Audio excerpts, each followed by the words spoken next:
I'm Noreen Morioka. And I'm Sean Adams, and this is Designorama. Recently, Noreen and I were talking about events and times in history that have radically changed design, or where design has had a major impact on culture and where it's moving. And one of the times I think that it was so prevalent was World War II.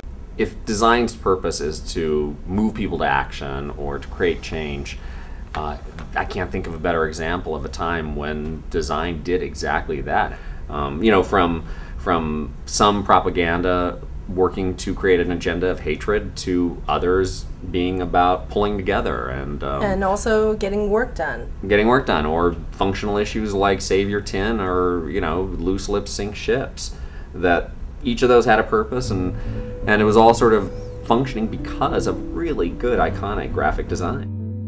I think those images are amazingly beautiful. They're technicolor, they're painted, they have a sense of a beautiful romantic idea. You do hit a good point that by sticking with illustration, you do create comic book heroes basically. And it's a very simplified, pulled together message. Well, I also think too is that you don't really have to speak the language. You look Right. at these posters and you can walk by and within seconds that they're so well crafted that they have a singular message that hits so deep in home that it actually creates some type of emotional response. Yeah. The World War II propaganda posters weren't limited, obviously, to just one group. There was, American propaganda and Japanese propaganda. Everybody had their own. The commonality, of course, was think our way or you're the enemy. And of course, many of those posters were really clear, portraying what the enemy was. And in most cases, they were portrayed as being subhuman or not human at all. Or you are warned not to go outside of a boundary. Well, that boundary, I think, was often sort of this idea of the group thinking as one. And if you thought outside of that group, you were the enemy. So that sort of brings us back just to the idea of the power of design and how strong it can be, right?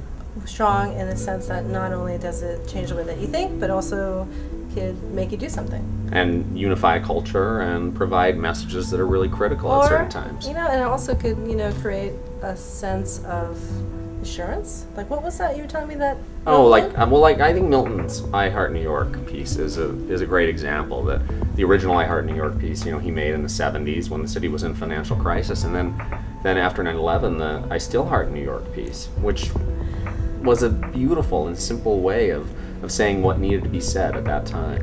That's so many words. And it's even hard to describe. And I think that's the power of design. It goes on in your head. That piece is about unifying and all of the positive things that good design should do.